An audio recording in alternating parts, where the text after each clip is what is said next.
Okay. So Keaton's going to take over for the worker training grant. I do want to reiterate, we are going to make these resources available for you after.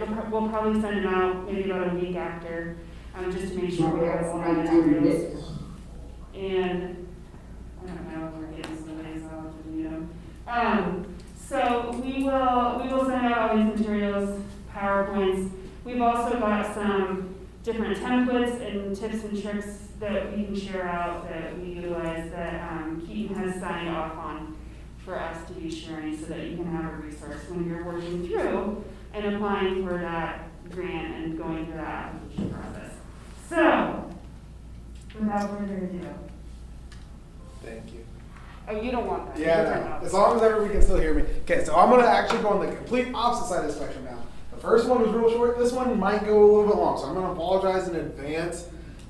There's just been, it's kind of an ever-changing grant, and so my name is Keaton Irwin. Steve Port ran it before for 26 years, and he did a fantastic job, but we have had some changes throughout. I don't know, obviously last year we weren't able to host due to COVID-19, but in May of 2020 there were changes to the worker training program guidelines, and I want to go kind of in depth just because not everybody may be made aware of them, and I know kind of navigating the site, some people might struggle with it. So I did just want to go into detail about kind of everything, whether it be the program training guidelines, some of the things involved, and so we will get started here. So in 1996 is when the worker training program was enacted. Steve actually ran it from day one, took over 2 weeks after, and then held his first board meeting that month. So he had it. I'm the second program coordinator, and its entire existence here. So he did a great job for 26 years. But like I said, there was some changes, and as you can see right off the bat, so 48-622.02 was the original statute. However, there's been an amendment. So 48-622.03 is kind of what revised it. And so what the Nebraska Worker Training Grant is for is expanding the Nebraska workforce, providing opportunities that for highly skilled trained workers in Nebraska. It's also going to support public and private job training designed to, again, train, retrain, and upskill workers training, both for profit and for nonprofit. One of the other things is it's meant to recruit workers to Nebraska. Now, some people kind of have the mindset of how is that to be? Well, one of the things that the worker training grant can be used for is an opportunity for those individuals to upskill their work, their training that they have. So the employer, if you're not able to offer such and such benefit, or your pay may not be as high to start out with, this is a great opportunity for you to include the worker training grant, offer those individuals those training necessities that they may need to be able to move up within your company or within other companies as well. So you're going to be able to use that as a recruiting tactic. Hey, I might not have this, 401k match right off the bat or anything like that, but I'm going to be able to help you get to that place. So that's one of the really, really cool things about the Nebraska Worker Training Program. Again, if I call it WTG, I apologize. I know I talked about it earlier. I have the acronym stuck in my head, so I will try to catch myself. But again, that's one of the nice things about the Worker Training Grant is it can be used in a variety of different ways, as we see here. And then also it can be used to train new employees of existing or expanding Nebraska businesses. One of the other nice things about the Worker Training Grant is you can double dip. So Elliot talked earlier about registered apprenticeships. You can double dip with the registered apprenticeship as well as the Worker Training Grant. We have various employers that are using apprentices, things along those lines, as well as receiving Worker Training Grant dollars. So that is something that's really, really nice about the Worker Training Grant. The other nice side about it, which some people love, is it's state mandated. Like the state controls it. It's not federally mandated. It's not the US DOL. It's the Nebraska Department of Labor. So that's something else that individuals really like too. So you're going to be talking to somebody within Nebraska, myself, and I'll be able to have any questions you have, whether it's over the phone, Skype, which we've kind of gotten used to by now, or in person, traveling out to that business, looking at things, kind of doing a complete overview. Again, some of the retraining investment strategies is going to be providing the training to Nebraska workers, build and expand or strengthen our labor pool, broaden and broaden and deepen the resident skill base, support productivity and gains to Nebraska firms, develop Nebraska's training and retraining capacity. So that's one of the things. It doesn't have to be a training that's going to be offered 24/7. It can be something that's unique. You can customize it to your needs. We have some people that every year they're going to send them to like an OSHA 10 course. Or if you want to hold a conference or a convention to bring speakers in, kind of get everybody motivated, or management training, it can be tailored to your needs. So that's something that's really, really unique as well. It's also going to be used to prevent layoffs. It's going to create high performance, high quality workplaces. It's going to diversify the production of goods and services, create high skill, high wage, high demands jobs, which we're going to come back to because H3 2020 kind of became a big staple in the worker training grant, as well as prevent, again, going back to the preventing layoffs, it's going to prevent loss of high skill jobs, and then upgrade the workers with obsolete skills due to international competition. So again, we want to make sure these businesses are staying in the U.S., staying in Nebraska, so this is something that can be used. One of the other cool things I like to brag on the worker training grant is there's lots of other states that have things that are similar or training programs that are similar, but they're going to be run through either the Department of Economic Development or other state entities, and generally they are going to be industry focused. So Iowa has a great program, it's called the 260E, but it's only for manufacturing industry. It doesn't broaden out to like grocery stores or schools or the broadcast, like radio broadcasting, things like that. Whereas a worker training grant kind of encompasses everything, all right? So it's not just geared towards one industry or one occupation, it's gonna be open to everybody. All right, so getting in how the funds are created, how we get this revenue. So there's two funds. We have the SOUP fund and the NTCS fund. All right, so the SOUP fund is where the money's gonna go in. We receive the deposit for your unemployment insurance. The NTCS is where the interest is going to accrue, the cash fund, and then that interest is going to be what supports the training. Kind of going further into depth about the unemployment SOUP fund. Now, I don't expect you guys to be, experts on the unemployment, these two funds, but I just wanted you guys to be aware of how and where this money is coming from. Because this money is your guys' to use. The state does a great job of promoting it, and so what happens is the employer is going to pay contributions quarterly, 80% of that deposit in the state's unemployment compensation fund, then it's going to be transferred to the state account in the unemployment trust fund. It's going to be withdrawal, and then the checks will be issued for benefit. 20% of that is going to be deposited into the SOUP fund and held there for training purposes. Quarterly interest is generated on the SOUP fund, and then the NTS fund is used to fund the training. If needed to pay benefits, these funds will be transferred to the clearing account. The key takeaway is interest is accrued through the state unemployment insurance trust fund. So again, it just builds up, and then that's how the funds are used to be able to pay for these trainings. So that's where all this money is coming from. Again, it's money that you guys have put in that is your guys' to use. The worker training program requirements. Not sure why the lines are there, but the employer must be current on all their combined wages and taxes. Unfortunately, that is something that can disqualify you right from the bat. So when you're applying, that's something you're going to want to do. I have it happen all the time. They're saying, yes, we're current. They go to apply, and when I send it, then you could get denied. So that's one of the things that can happen right off the bat. So you'll want to make sure that you guys are up to date on all your taxes and quarterly wage reports with the Nebraska Department of Labor. Training providers may be required to demonstrate to the commissioner upon request that they are satisfactory doing the training, that the training has been provided, that there's competence of those that are producing the training. So the trainer, generally it's not going to be the commissioner that comes out. It'll generally be myself. I'll come out. The commissioner may tag along as well, and we will go out and we will assess the training. I like to do the walkthroughs because one of the cool things about the job is I get to see how these funds are actually being used.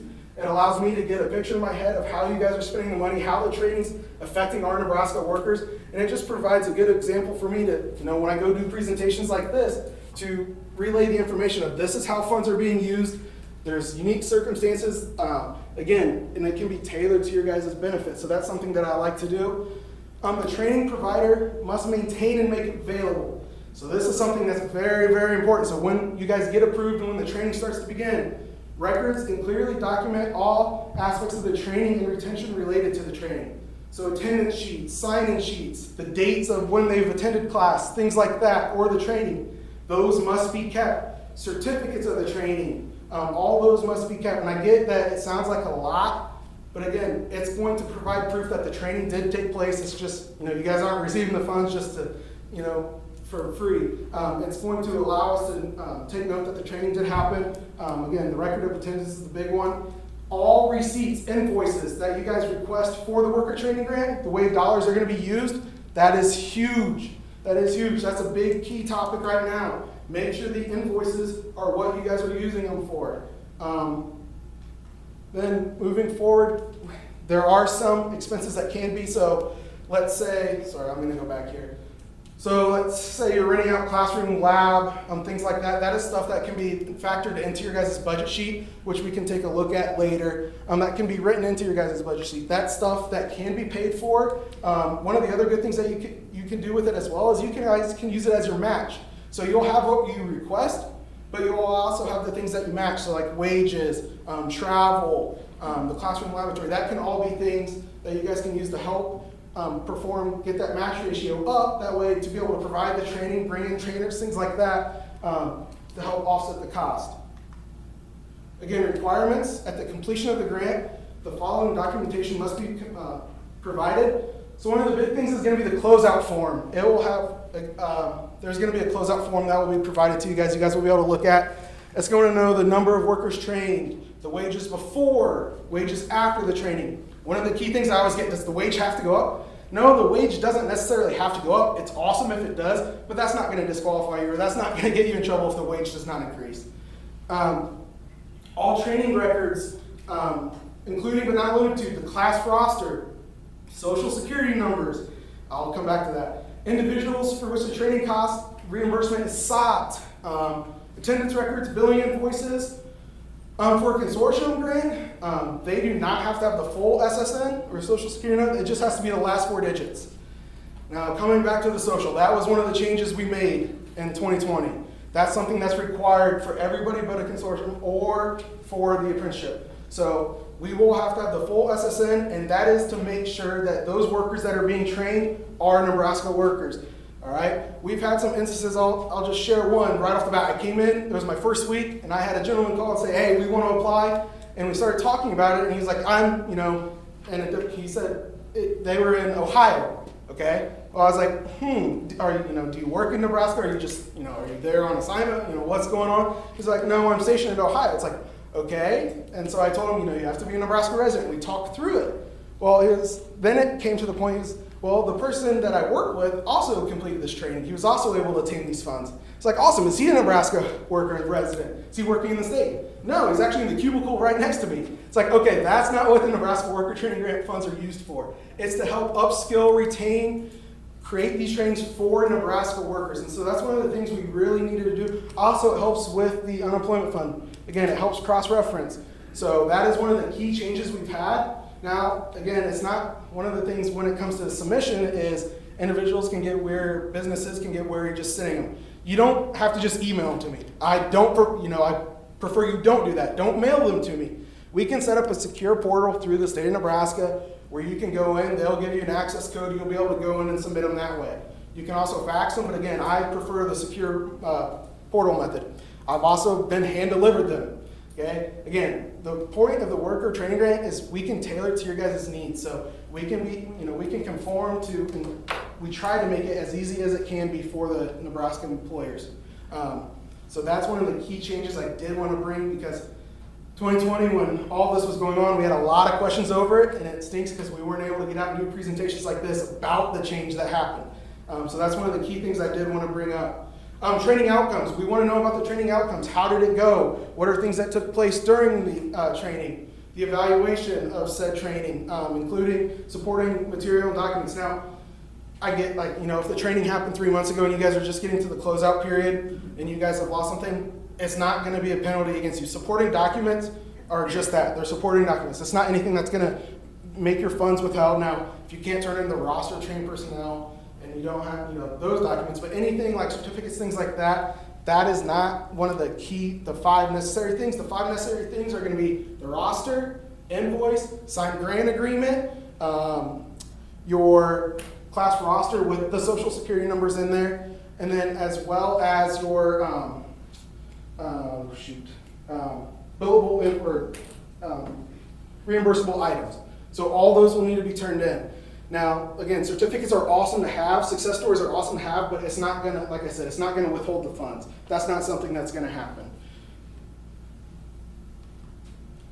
All right, so this is another change we just had here. So this is the Worker Training Grant Board. It's made up of the Commissioner of Labor, an employee representative, a public representative, employees representative, Department of Economic Development, the Nebraska Community College Association, as well as the Department of Education now. So we added one more to our life circle there. Board chairs are selected. These are advisory council members. Again, so these are all people that are picked either by the Commissioner of Labor, the Commissioner of Department of Economic Development, Department of Ed, things along that line. So it's an elected position. Some of the grant application process. So first, the company is going to request information, or a setting like this, get provided information. Then the company is going to submit the application. The training grant application is reviewed, so there's a couple different stages. It goes to initial review, just make sure everything's there, make sure all the documents that are needed to be able to proceed are there. Then it's going to go to the Worker Training Program Board, and they'll make a recommendation. The commissioner and governor will then give their approval of the funds. The grant agreement is mailed. The grant agreement is returned. The training is conducted and completed. Required information is received. Then the check is issued. The state then can audit any payments made. So if you get an email from an auditor, don't be worried. I mean, it's random. It's not like you did anything wrong. It's a random selection, but you may be audited. An annual report comes out, and then the transit report to the governor, which goes along with the annual report. So the grant agreement, another big thing I want to highlight, that needs to be returned within 30 days. If it's not returned within 30 days, those funds are de-obligated. So that's one of the big things, all right? That's where it's going to be mailed back to the Worker Training Grant inbox, which I'll provide there at the end. But that's something that has to be returned. It can't just be, 2 months later you find it, you send it in. Unfortunately, those funds will already be de-obligated. So that's one of the key changes made as well. That's one of the big ones on here. Again, then I just wanted to make note with the required documentation for the checks to be issued. We have to have those 5 things, mostly as the roster of trained personnel with the full SSN, as well as all the invoices. The invoices are a huge one right now too. And when you get if you get a request from an auditor, generally that's what they're going to be requesting is invoice documentation. That will be one of the big things that they'll be looking for from you. Some examples of trainings that we've had some ESL classes, we've had leadership courses. One of the big ones right now that we have going on is going to be, we do a lot of apprenticeship programs, but leadership right now is big, and so is diversity training. Those are 2 big ones that we've had. The summertime was also big with conventions and annual summits. We've helped provide speakers for those. Those are all things that have taken place over the past couple of months. Q3 was huge with those. I will say Q3, which just completed in July 27th, was our board meeting. We had 992 workers that will be trained, which is the largest we've had since the implementation of Social Security numbers being required. So that is fantastic. The largest we've ever had is 1,200, but getting 992 was outstanding. That was outstanding. Some of the other ones are going to be like CAD, ESL classes like Spanish, software engineering, things along those lines. And it's not just limited to these are just some examples that we see on a regular basis. The worker training program distribution. Now again, I'm going to touch on this a little bit too because this is something that's also changed from our program guidelines. So we have special training projects, commissioner designated grants, then we have districts 1, districts 2, districts 3. So district 1 is going to be the Lincoln MSA area, or what we consider the Lincoln MSA area. District 2 is just going to be Douglas and Sarpy County. And then district 3 is going to be everything else. All right, district 3 will be everything else. Once each congressional district is awarded 3 grants, grants may be awarded regardless of their location. Also, one of the big things too is for special training projects are commissioner designated. Once we hit those 3 and we're able to allot to the other, like District 1, District 2, District 3, we can allot however we want. The commissioner designated grant can have as many as they want as long as it does not exceed 40% of the total funds. So that's one of the big key takeaways too. So there's no set number for commissioner designated grants as long as it just does not exceed 40% of the total funds allotted. Each category, it does say here, each category is 20% of each fund, so that would allot to $80,000 per.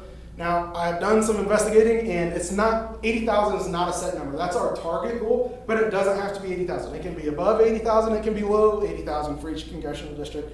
But generally, we like to stay within the 80,000. It's not a set number that is a rule in the state statute or anything like that. It's just something that we've liked to do. Okay, so this is our new congressional districts. You'll see previously what we have been using. However, this is the new, what we've implemented. Again, District 3 is going to be a vast majority of the state. District 1 is pretty large. District 2 is pretty small. And that you'll see a lot of grants coming from District 3 just because the sheer number of area that it covers. Previously, this is what was used. So it broke it into the Panhandle, statewide grants, Mid-Plains, Northeast, Omaha region, Lincoln region, and the Southeast region and Central region. So we have since gone away from that. To be honest, there hasn't been a ton of change in regard to grants submitted. We still have, it's still pretty equal across the board. Our number for our annual report, which will be coming out at the end of this year, the numbers may be different just in regard to, obviously if you take Central and the Northeast and scoot it over with District 3, there's going to be a large sum, but Omaha and Lincoln do keep up. They do have a large number of applications submitted through those 2 regions as well. Southeast does a great job as well. So there hasn't been a total, a big change in regard to numbers submitted from the geographical distribution, but it's just something that the board, when we revised our grant program guidelines, they wanted to implement. So like I said, it's not a huge change. It's nothing to worry about. It's not going to eliminate you. The one thing I will say with District 3, so I don't know how many of you guys out here are great in Nebraska, so to speak, but that's the one thing that can come down to is there's a large number of applications though that can get submitted through District 3. So again, when we talk about the key points, key takeaways, what to include in your grant application process, that's something you're going to want to really pay attention to because that's going to help separate you guys from the rest. Submissions and review dates. So we go by 4 quarters. The first quarter is going to be the end of December is when the applications are due, December 31st. Second quarter is going to be March 31st. Third quarter, June 31st. Fourth quarter, 9/30. Now, the state, we kind of have different quarters for each program. Each 3 of my programs are on different quarters, so it kind of gets a little chaotic. But those are the deadlines for the applications. The application review is going to be, so for 4th quarter, we're going to be reviewing them on October 26th. And then the training delivery has to be from, this is what I wanted to make sure I did say. So it doesn't have to be from October to December. You don't have 3 months to get your training done. The training grant lasts an entire year. So when you apply and you get approved, you have a whole year to get that training done. Now, one of the big things too is COVID. It has, affected a lot of grants out there. You can be granted extensions. However, that's something moving forward. We're going to have to really pay attention to the grants. We've had some where, now they're coming up on 2 years that it's been extended. So there's going to be a case-by-case scenario. It will be reviewed. We'll talk about dates in which you think is reasonable, and we'll set a hard date from there. But that is not, if things get back, unpredicted like it was last year, that is, you don't have to worry about it. That's something that can be addressed after the fact. But the big thing is getting that approval. Where to apply? So the link provided, the dol.nebraska.gov, is going to be where you're going to submit your applications. We'll talk about it again here in a second. But one of the big things I would say is it's an online application. So with online does time out. What I really suggest doing is having a separate worksheet, like a Word document open or a Google Doc. We have all your information. That way it's just cut and paste, cut and paste, cut and paste. Another nice part is too, you can submit that Word document as a supporting document. All right, so all your information you have anyway, you might as well use it and go ahead and submit it as a supporting document. And then it's nice for myself because I'm able to go in and read through it without just looking at the hard copy. I'm able to go in and kind of digest if something got copy and pasted wrong, because again, it's technology. It does happen. It does happen. So it's nice just to have that other documentation in there.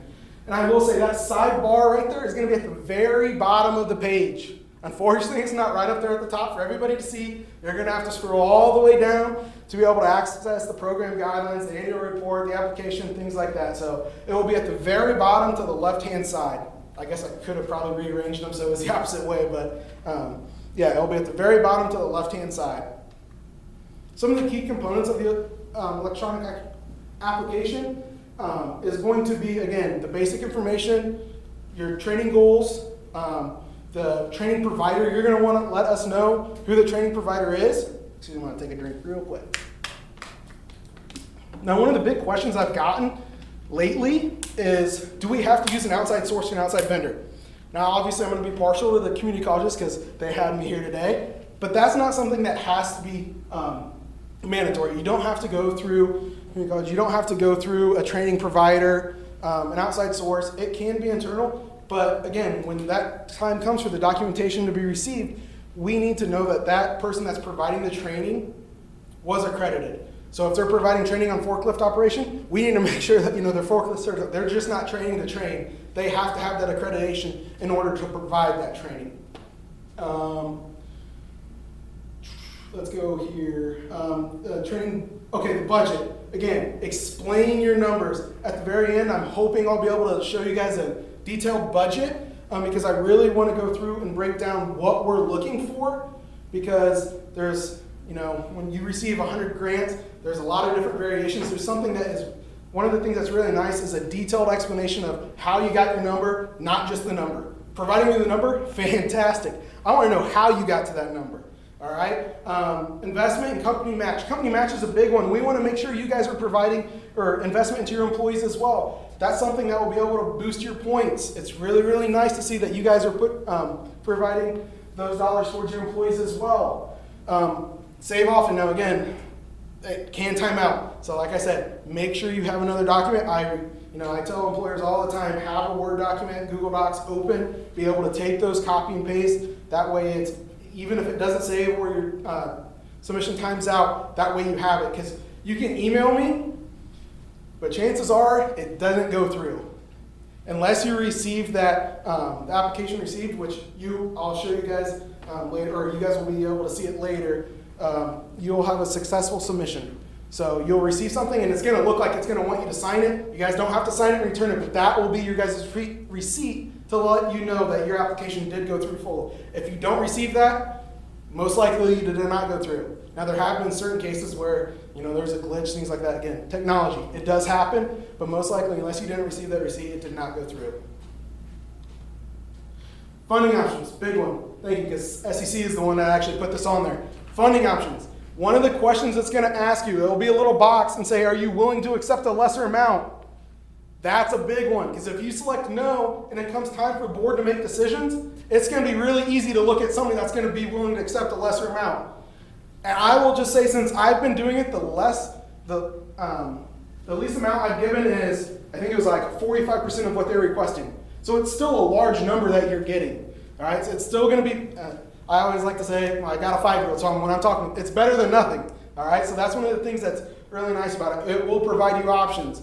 Again, if it's that no and it's neck to neck with somebody that scored the same, then we're, most likely it's going to that person or that company that's going to be willing to accept a lesser amount. Can you talk about in-kind donations as far as the company match? Yeah, it's kind of a tricky one right now. So there's ways that you can shape it. And then when you're also doing your, so it's going to be labeled in 2 parts. It's going to have like what you're requesting and then what you'll put in. So the in-kind, like you guys can go in and whether it be for, are you talking like travel, okay, yeah. Just anything, any examples, when we're working with employers, a lot of times when they're working through the budget, they forget about those or don't know about them or kind of leave them out. And that's a good reminder, the supplies they're providing, Yeah, yep, so supplies, travel, and then it's literally labeled other costs. Those are all things that are gonna be extremely beneficial to help boost that match ratio, because that match ratio is something that can earn you up to 50 points. So again, 50 points can really separate your grant. And those are gonna be fantastic. So it can be travel, airfare, hotel, accommodations, things like that. The biggest part with the in-kind contributions is going to be keep those receipts, because those, when the auditor requests those, if you get audited, those are things you're going to need to turn in.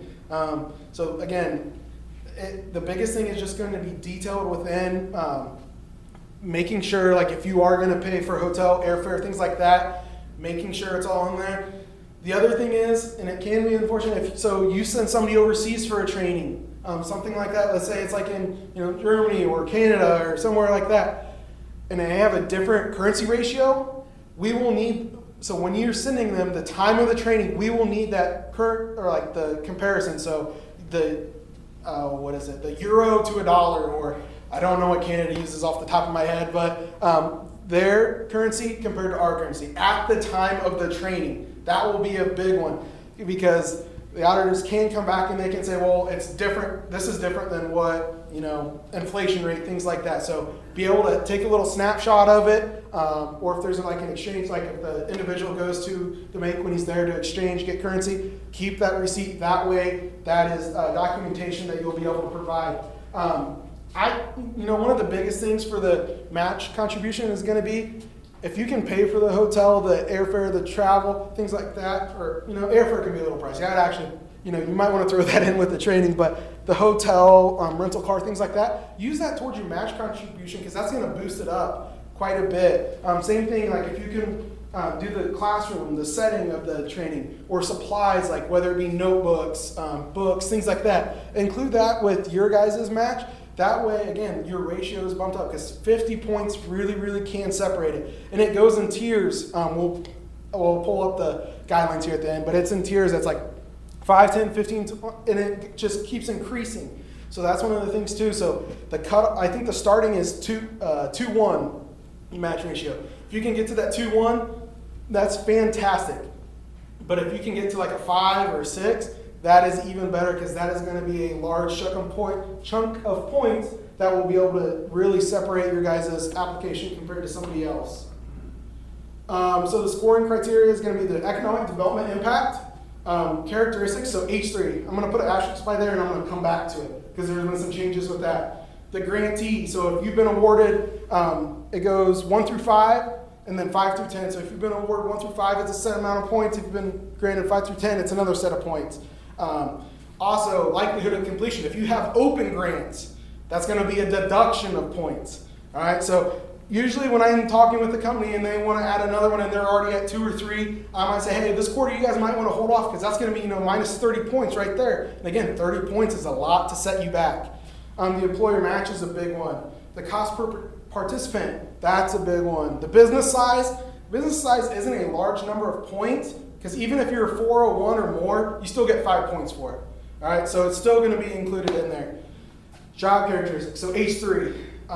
Prior to, in 2019, it wasn't really talked about. 2020 hit big, okay? It was only H3 occupations. Well, then it got to the point where then they did an employer survey.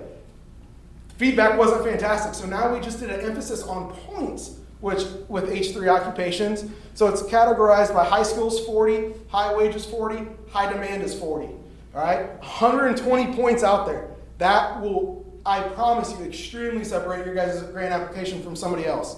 All right, so the H3 is going to be something that's very, very valuable to your application. One of the other things is the h3.nebraska.gov website will tell you if where you're located at, if it's an H3 occupation, something that's in Kearney, Nebraska, may not be an H3 job in Lincoln or Omaha. So that will be something to keep in mind as well. I think there's an example about Steve liked to use carpenters and welders, for example. That's what he really liked to talk about.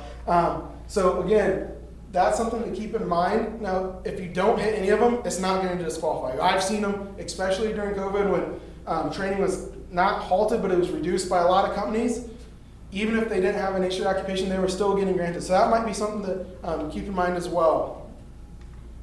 The scoring rubric, all right? So this is discretionary points. Discretionary, there's going to be Now it's 3 individuals that are going to be scoring it, all right? So what's going to happen is there's going to be a statement of need, the goals and corresponding outcomes, budget, and impact.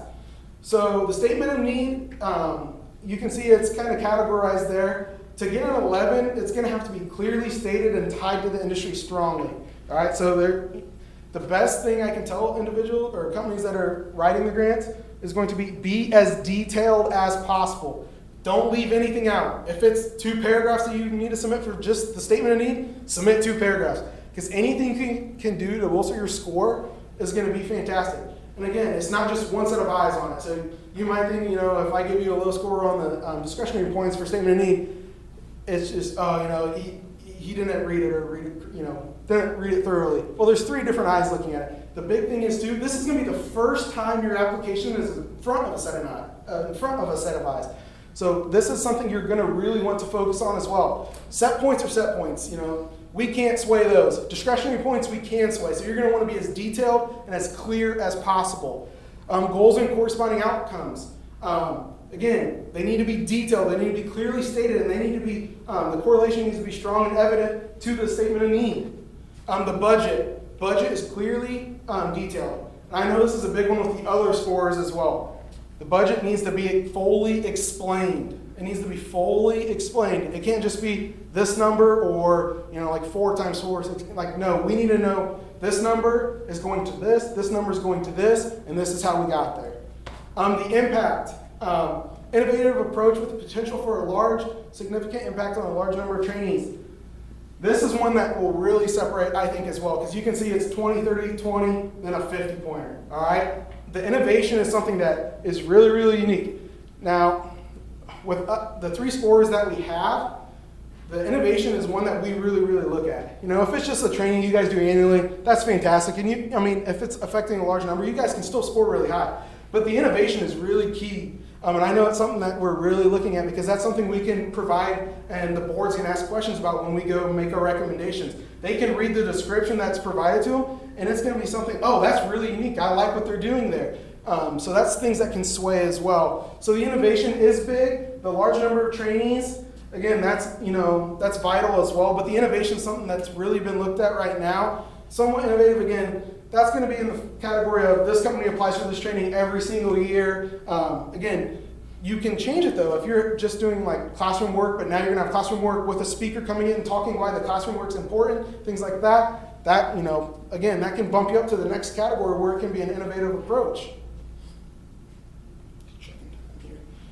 All right, so the economic development regions, H3 will break them down into this category. So like I said, Buffalo County, which is Kearney, could be different from Southeast or from the Lincoln MSA or the Omaha. So you're going to want to check it's going to be the H3 website, which I think I have it linked there, h3.ne.gov, I believe, or ne.h3.gov. I have it in there, I think, but I want to verify that. But that's key. And again, it's not something you have to provide in your statement of need or when you guys are, filling out your applications. If you don't put that it's an H3 job, that doesn't matter because I have to go in and verify that's an H3 anyway. But if you just throw it in your application, that's something that is pretty useful to myself and to the other scores just because it lets us know and then we can just go in and verify it right away. But again, H3, not mandatory, but can get you a lot of points. Again, 120 points can come straight from the H3 site. So the scoring criteria, so H3 occupations, again, like I talked about, it is h3.ne.gov. Perfect. Okay, so based on the geographical region, so again, 40 points for high wage, 40 points for high skill, 40 points for high demand. So training for a carpenter in Omaha, 120, training for a carpenter in Lincoln, 80. Again, it could be different out in the, for Panhandle region or, Central, things like that. Likelihood of completion, I talked about this. Points will be deducted for every grant applicant that is open at the time of submission.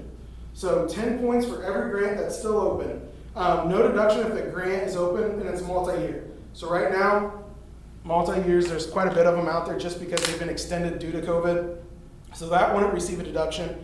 But prior grants from like quarter 2, quarter 3 that are currently going on, if you guys are applying quarter 4, then you could receive a deduction 10 to 20 points depending on if you have one for each quarter. Social security numbers.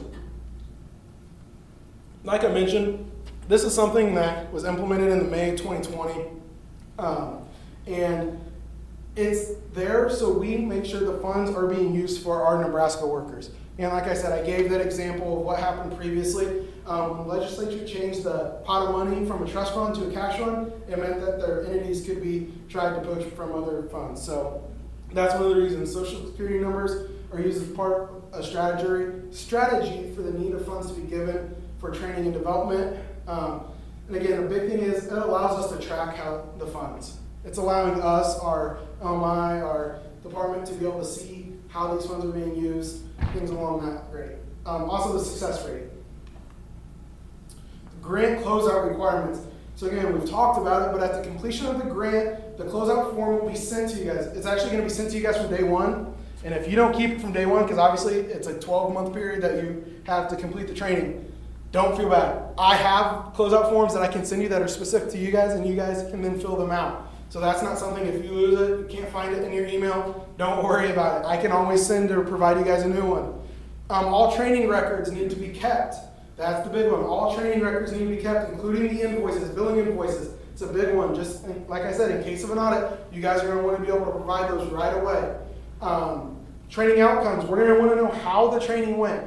What did you guys learn? The wages, things along that line. That goes into the evaluation. Supporting material.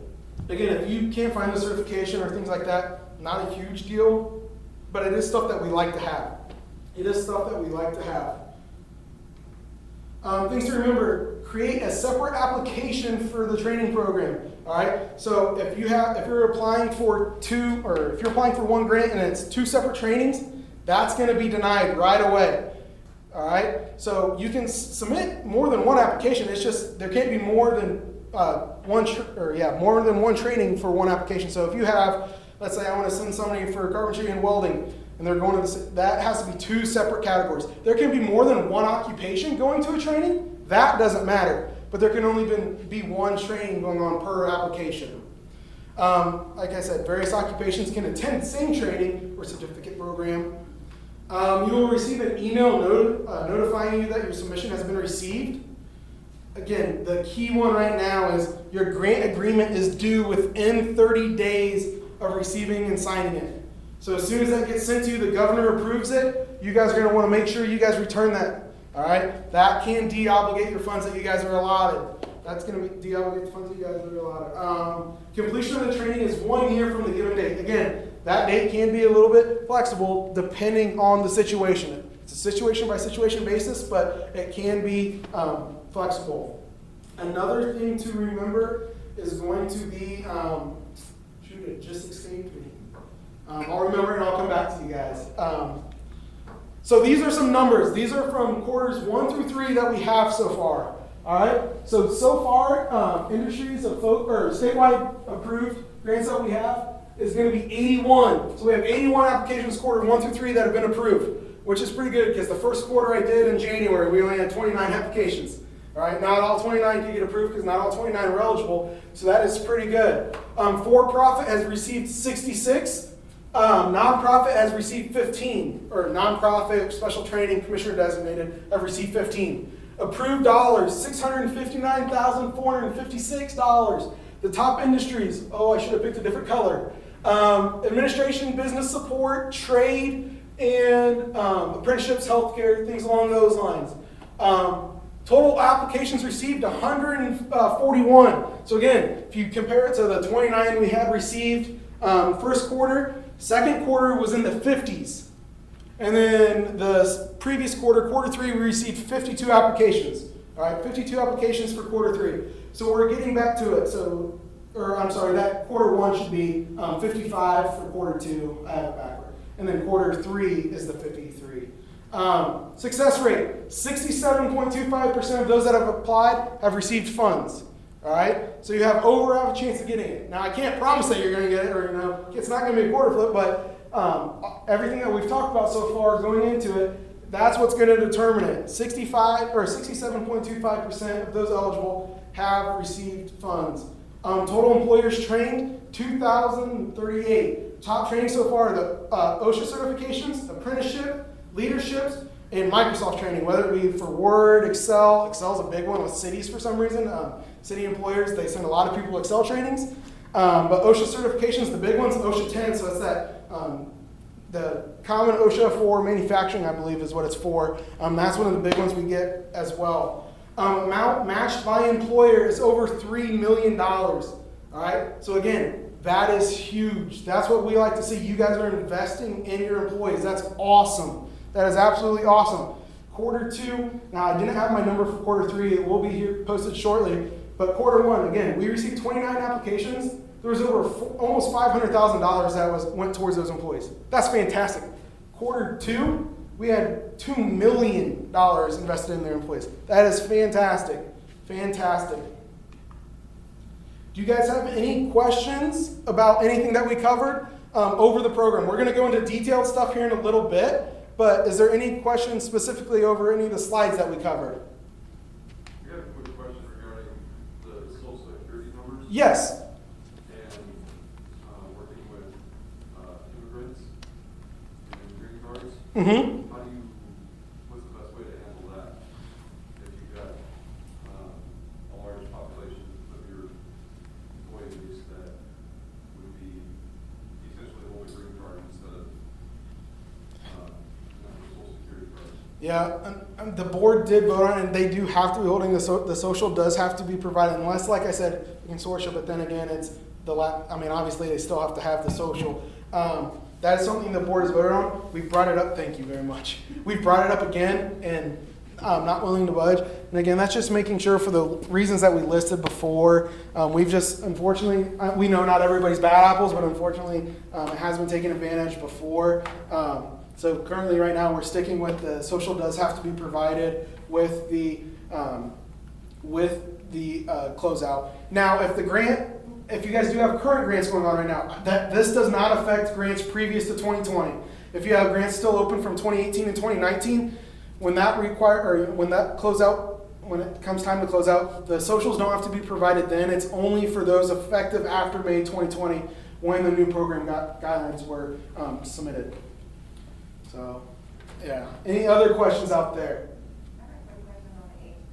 Yes. There's where's the on that website? So there's like rank competition, age, average, required education, required work experience. Is that all of them, or is that like education for work experience, or do you have to have both? No, you can, if you just hit one of them, are you talking like the high demand part, like the rows that it has? Yeah, the H3 that has like all those rows. Yeah, so you don't have to hit every single row, no. If you hit every single row, it should have almost like a chart going up, and that will say that's an H3. But if you only have one row, then that's 40 points right there. If you have one of those marks within one of those rows, it's 40 points. Now, if you hit all of them, then it should have that chart going up, and it'll be actually that one might be for high demand. I guess like if you're providing, say, leadership training for general operations managers within your facilities, do they have to have a bachelor's degree or No. 4 years more of experience, or you just say we're providing leadership training for you right up? So if they're going to be the ones, like you're talking, they're the instructors for the training, like they'll be the leading the training, or they're the ones that are going to be trained. Will they be participating in the training? Oh, if they're going to be participating in the training, no, they don't have to have the degree. No, that doesn't factor in at all. Okay. No. It's just, they put that group in, you can. Yeah. Now, one of the things that we've gotten questions on before, and we'll need to revise a little bit, is going to be, so at the very end, it's going to obviously ask the starting wage, ending wage. It's also going to ask if healthcare is offered to the employees. Now, if there's a training that's going on and there's a lot of different occupations that are going into it, I've got a lot of calls about, we have 4 or 5 different occupations that are doing this training. Which starting wage are, what category, what occupation are we using here?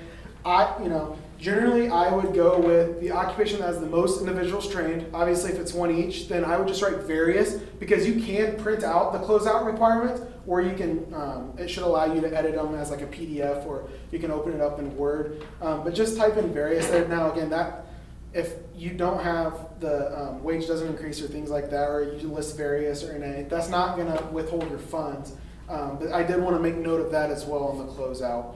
But no, with the occupation, if the degree, things like that, that doesn't factor into it. The only time the certification or things like that will factor in is if they are going to be the ones leading the training. They have to, it just can't be Bob from the street. Yeah. Anything else? What are some of are there quarters that are, as a tips and tricks, are there quarters that are better to apply in? Where you receive less? No. Kind of getting all across the board? Yeah, no, it's been pretty scattered throughout. Now, obviously, like when I took over the program, I just started Steve went till January 8th. So I was kind of in the peak of all this stuff happening. And again, that was only 29 were eligible. I'm sorry, we had 32 that were submitted applications, which is ironic because when Steve first started 26 years ago, that's the amount of applications he had received as well. But no, so there's not really like a hot season or anything like that or cold season. I will say July, just kind of, they vary. Like during July, you'll see a lot of the management or those type of trainings going on. Whereas in January, I think what I've seen at least, and I've only been through one in January, is a lot of the Excel, like the classroom type settings instead of traveling to go out to, because we have a lot that get sent to Florida or New York. We've seen some go to California, so places like that. That type of training is generally done during the summer and fall quarters, whereas during the the spring and winter quarters are more the Excel course, things along that line, computer courses, ESL courses. Any other questions? Will this be available to us at a later time? Yes. Yep. Sorry, I was trying to figure out, and then I figured out it was coming from the computer. Coming from the sky. Yeah, I know. I was kind of like looking around. Yes, this will be made available. Yes. Yep. Yeah. Thank you. How would you recommend writing up or submitting an application for a grant if there's like a prerequisite class? So, for example, to get I'll just take an OSHA training or certification, to get a certified safety professional in the CSP, you have to take the ASP first, unless you have qualifying, education. Yep. So you gotta do the ASP first, and then you have to do, before you can even do the CSP. Would you recommend putting that all in one grant, or would you do, like, say Q4, submit for the ASP, do the ASP, and then once that's done, then submit for the CSP? Yeah. Number one, double dip. So make sure you apply for both. You're using the worker training grant for both of them. But yeah, you will have to separate them because it sounds like it's two. That in this case would be two separate trainings. Right. So yeah, if you apply for both, that's an automatic DQ, unfortunately. So yeah, you would want to separate it. So they would want to get their prereq and then advance towards the next one. Again, reapply. That way you're able to use the training dollar funds. But yeah, they would have to be separated. That way you're not disqualified right off the bat. Right. Yep. I thought that since you had the year to get them done, I kind of. Yeah, and that doesn't mean you have to wait till the year to close out. Like I have some from quarter 2 that are already done, and they're applying for quarter 3 now. So if you can get them done right off the bat, go ahead and submit your closeout stuff. We can work on that process of getting you reimbursed, and then go ahead and apply for the next quarter. Now I get there maybe that little lag because 3-4 months go by, and then you got to apply that time. But yeah, unfortunately, you'll have to separate those into 2 training. I will say one thing I did not mention too is we can't retroactively pay for training that's already happened. So if you're applying, like quarter 2 ended quarter 4 is going to end September 30th, 31st, 30th. If the training takes place like September 15th, unfortunately that training won't be able to be covered because it's going to be before the deadline and before the governor and commissioner approve the grant. So you will have to wait to that quarter 4, that deadline, to be able to complete that training. So it can't be retroactively paid. It can only pay for future trainings. Any other questions? Do you mind if we share some of the things? Okay, yeah. Let's show the budget because that's a big one. I know all the discretionary point scores look for. And they had a really good example here.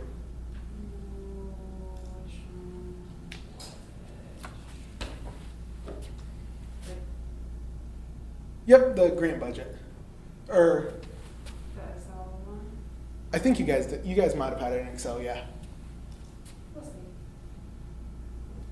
Yes, perfect. Okay. So they have how they have the equation written out. They have what it's actually they have what it's going to be used for. Then they have the equation. That is absolutely perfect. Like I can 90% guarantee you that will get you in the top category because that is explained. We know what the funds are going for.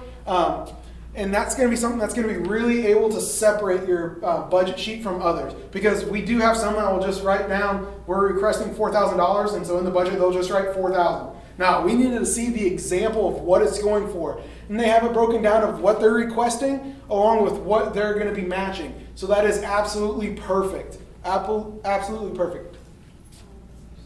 Yeah, and it even calculated the match ratio in there. So that's fantastic. Again, sometimes because we don't know that's their wage, and so that's what we have a lot. So we'll just have, some people will do the, 75.23 times 2 hours, okay? What is that for? Where they actually have the wages of 2 senior leaders. That's absolutely fantastic. We're looking for a detailed budget identical to that, all right? If you turn that in, that's going to be fantastic. That's letting us know what the dollars are going to be used for, your investment into your employees. That's a great example. That is a great example. Good job, SCC. Yeah. We'll share this with you. I will say the community colleges do a great job of their budgets. They let all the employers know what we've looked for in the past, what we continue to look for. One of the nice things too is we're always in contact with the community colleges, whether it's presentations like this. A lot of the community colleges are the ones that actually do the grant writing process for companies, so we're in constant communication. They're made aware of changes, like I know Steve talked to them about the 2020 changes, so things like that, they will be a key factor in. One of the other questions that we sometimes get when we're partnering with employers to help them out with the grant, and we're going to be partnering with them on the grant as far as providing their training side, is when they get into the application, you actually have to do it in order to move to the next page. And sometimes you just kind of want to see the information and know what you're going to need to have for the application before you start filling it in and going through and completing it. So we do have this Word doc that we try to take all those pages out and put in a Word document so that you could see this and you know that these are the kinds of things that you're going to need for the actual application. So you can get all that stuff and just put it in this Word document and use this as your template and then copy and paste over into the actual application. And you guys will, one of the things that will be made available will also be a blank application of what you guys will be seeing on the computer. Now obviously it will look a little bit different because you guys have to go to different pages, but you guys will see what questions you're going to be asked, what's going to be needed of you, and then you can have a document created like that. That way you copy it. I think I did put it in, yeah. Yeah, so again. Throughout this, I keep hearing like the city providing team, so basically everybody that's signed up, you're gonna send us like a bunch of, like an email about everything in it, right? I just wanna make sure like I have to look. Yeah, so we're gonna send you a follow-up email. The email is gonna contain a link to our OneDrive, to the cloud, and that these documents will be available for you for a certain amount of time. So log on there, grab your materials, save them to your computer, and then they'll vanish. No, I'm just kidding. You can contact Dana or I to get the materials. So we're planning on having those available for you. I'm sorry. Was there, okay. One of the other nice things too is I'm the only one working with the worker training grant, so if you have questions, like I'm the one that's checking that inbox. I'm the one that's looking at that, so if there's like a burning question you guys have, just send over an email, and chances are, I do travel quite a bit, so chances are you might receive a call from me, but then we can set up a time if we need to, set up a WebEx meeting, things like that, to be able to work through stuff. Like, that's the stuff I like to do, because, I don't want to just be, have us denying grants left and right. That's not things we want to do. We want to make sure, number one, the grants are eligible, and then we want to set you up for the best case scenario to be able to get those training dollars for you guys. Because like I said, going back to the funds that we have, this is the fund, this is the dollars that you guys have put in. So your guys' dollars to be awarded. So we want to be able to make sure you guys get these dollars. And that's one of the things I really like. And then also after we do that, walk through the process, and if you guys do get approved, I love going out to the companies, seeing how the funds are being used, what training is going on. I know I've done a couple walkthroughs with like SEC, the unions, Central Community College, things like that. So that's all stuff I really do like to see, because it's really awesome to see how it's affecting our employees that are working in the state of Nebraska. And then, so employers we work with too that we're going to partner with, sometimes they have asked us to look over their applications before they send it in, or look over their templates, or edit and review their letters and things like that. I used to do that because I was super nice. I don't know. I don't want to say Dana has to do that, but or whoever, but I enjoy doing that. But the other thing I would normally do is send that to Keaton and say, hey, I'm working with this employer. We're getting ready to submit this grant. Can you just get in there and give it a once-over and give us some notes or edits? He's more than happy to give you feedback on it before you submit it. So you should never be afraid to contact him to get feedback on it before you submit, because he wants you to have a successful application as much as anybody. And I think that sometimes people are afraid to do that because they're like, oh, he's the one scoring it. Like, ugh, that's scary. It makes my job easier. He just wants to tell us no, and that's the total opposite of what his role is for that. I appreciate that. Yep. And one of the things I will say too, so once you submit an application and you're like, oh shoot, I forgot to upload this attachment or these attachments, unfortunately, you will not be able to go in and access that application to submit those attachments. What you can do is send them to me, and I can go in, because I will have access to the application, so I can insert those in.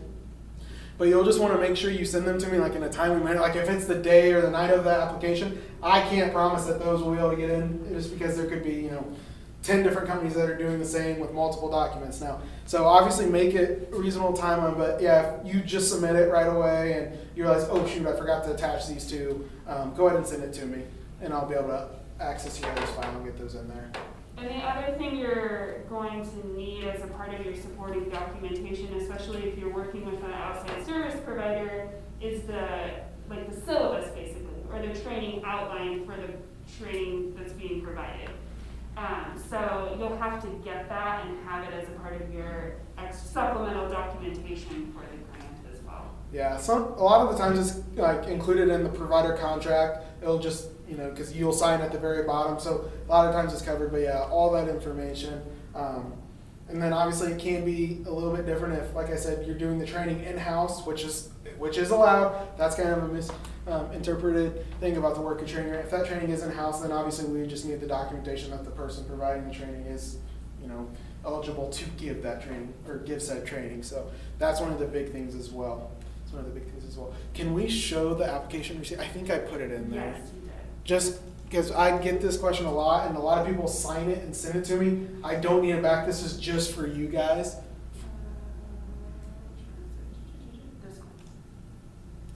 Yes. So this, if you've successfully submitted a application, this is what you'll receive in return. It'll have everything that you've talked about in here. So again, then at the very bottom, it's going to add, this doesn't need to be returned. This is just for your guys' safekeeping to know that you guys successfully submitted an application. I will say too, so we use a system that will automatically, so as soon as I click in there, it will send you guys emails automatically. It's not going to be like, don't expect it to say keaton.irwin@nebraska.gov, with documents attached to it. It's going to be coming from an email address outside of myself. But it's just because all of our information is stored in a system, and then as soon as if I move it to board approval, things like that, then you'll receive notifications. Or grant closeouts, application submitted, like this will be sent from an all-base email. So again, just if you get it, it's just a receipt that you guys turned everything in correctly. If it's not for myself, don't think it's spam. It's just letting you guys know that you guys turned something in. Any other burning questions out there that I can answer to you guys? Anything? Okay. Wow. Do we have any Zoom questions before we close out? Any of my I do not. friends watching? Hi. I don't see any text yet, but I don't think how many. Okay, cool. All right, well, we will be providing this information to you. Like I said, we'll have all of this information available for you. We'll probably send it out sometime by the end of next week. We just want to make sure that we have all the proper materials in the folder so that we can share it with you guys, and then you can grab it from there and download it. Thank you so much for coming. Again, if you have any questions about any trainings or any providings or any of the programs, all that contact information will be in there, but you're more than welcome to contact us. Obviously, SCC would love to be a partner with you in anything that you do, so if you have any ideas about anything, please don't hesitate to contact us. We'd be more than happy to talk to you about any of your needs or get you to the right person. So, thank you so much. Yeah, keep in mind that the submission for fourth quarter is the end of September. So if you're looking to do any training,